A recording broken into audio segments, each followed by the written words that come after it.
Degradasi lahan yang menyebabkan lahan pertanian menjadi kritis saat ini merupakan masalah penting dunia. Dan di antaranya sekian banyak penyebab, degradasi lahan yang paling dominan adalah erosi tanah dan erosi air. Erosi tanah di daerah iklim basah termasuk Indonesia sebagian besar disebabkan oleh pengolahan tanah. Dalam praktek budidaya pertanian sendiri akan menimbulkan dampak pada degradasi lahan.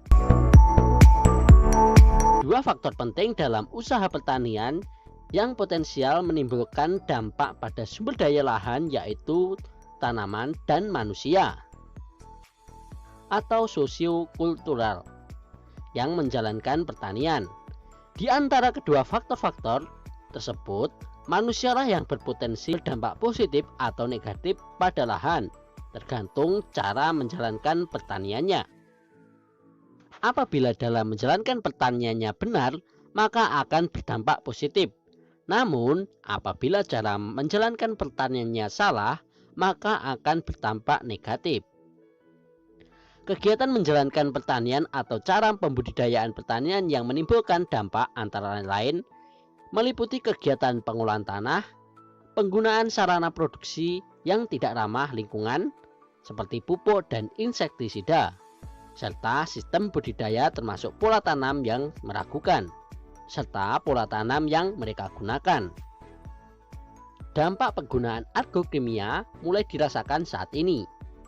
Dampak negatif dari penggunaan agrokimia antara lain berupa pencemaran air tanah dan hasil pertanian, gangguan kesehatan petani, dan menurunkan keanekaragaman hayati.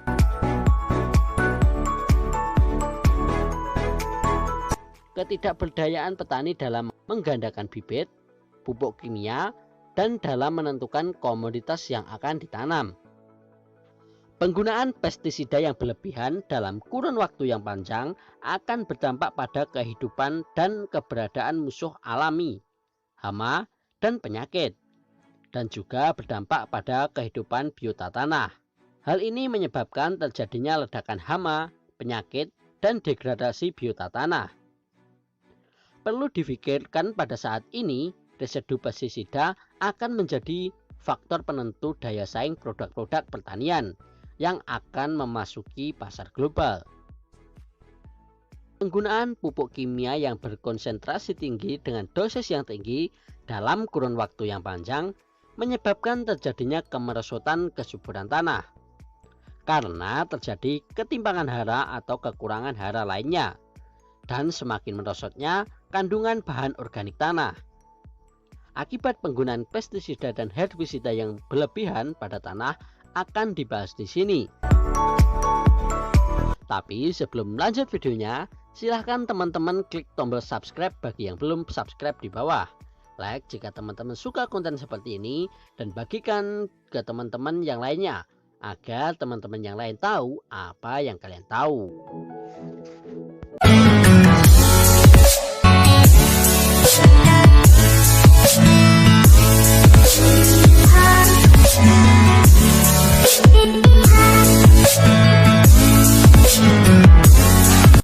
Seperti yang telah diberitahukan sebelumnya, pestisida dan herbisida merupakan polutan atau racun bagi kelangsungan ekosistem lingkungan, termasuk tanah. Nah, berikut adalah 5 akibat dari penggunaan pestisida dan herbisida secara berlebihan. Yang pertama adalah kesuburan tanah menjadi berkurang. Tanah yang terkena pestisida dan herbisida yang lebih dapat kehilangan kesuburan tanahnya.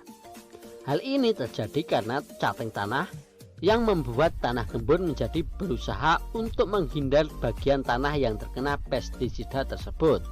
Karena tanah yang kurang subur, penggunaan pupuk pun akan diperbanyak. Hal itu bisa membuat tanah menjadi asam dan tambah tidak subur. Maka dari itu, penggunaan pestisida dan herbisida secara berlebihan dapat merusak tanah dan mengurangi kesuburan tanah. Yang kedua, spesies mikroorganisme akan punah. Polutan berbahaya yang berterbangan di tanah bisa berbahaya dan dapat memicu pada punahnya spesies hewan tertentu seperti cacing yang dapat menyuburkan tanah. Berbagai jenis hewan yang bisa keracunan oleh pestisida dan herbisida tersebut kemudian akan mati. Meskipun ada beberapa jenis hewan yang memiliki kekebalan atau dapat beradaptasi dengan bahan kimia, ingatlah bahwa ketahanan mereka ada batasnya. Jika tidak dihentikan, maka bisa berakibat punahnya spesies tersebut. Yang ketiga, meledaknya hama. Penggunaan pestisida dan herbisida yang dapat meracuni flora dan fauna kecil-kecil yang menjadi makanan bagi predator seperti semut, cacing, dan sebagainya. Jika dibunuh dengan zat kimia, maka predator-predator tersebut akan hilang makanannya dan berujung pada kematian karena tidak memiliki makanan yang cukup. Perlu disimak juga alasan mengapa pemberantasan hama dengan racun dapat membahayakan predatornya. Tanpa adanya predator, jumlah hama akan meledak dan dapat merusak pertanian. Karena jumlahnya hama yang lebih banyak, tentunya akan membuat para petani untuk menggunakan pestisida dan herbisida yang lebih banyak lagi dan dapat merusak tanah. Yang keempat adalah mencemari lingkungan. Telah disebutkan sebelumnya bahwa pestisida dan herbisida kebanyakan tidak mengenai sasaran yang tepat. Maka dari itu, zat kimia yang masuk ke dalam tanah jauh lebih banyak dan bisa mengalir ke daerah lingkungan yang lainnya. Bagian tanah yang tercemar oleh pestisida dan herbisida akan semakin luas dan dapat merusak lahan lainnya. Selain itu, zat kimia ini juga menuju ke aliran air sungai atau danau yang dibawa oleh air hujan. Yang kelima adalah hama menjadi kebal. Penggunaan pestisida dan herbisida yang berlebihan dapat membuat hama yang sering terkena zat kimia ini menjadi kebal. Hal ini disebabkan karena mereka mampu beradaptasi dengan polutan yang ada dan dapat bertahan lebih lama dari yang diperkirakan. Dengan hama yang semakin kebal, tani pun terpaksa untuk meningkatkan dosis yang ada sehingga dapat membunuh hama-hama pengganggu tanaman pertanian mereka.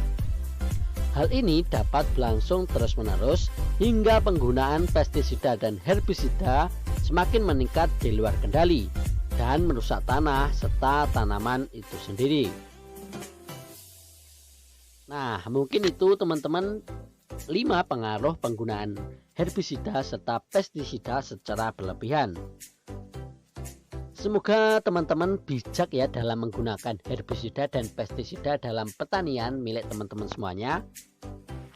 Dan semoga tanaman yang ditanam oleh teman-teman bisa tumbuh subur dan semakin menghasilkan apa yang diharapkan. Nah, mungkin itu teman-teman video pada kesempatan kali ini. Dan nantikan video-video selanjutnya. Sekian. Calling.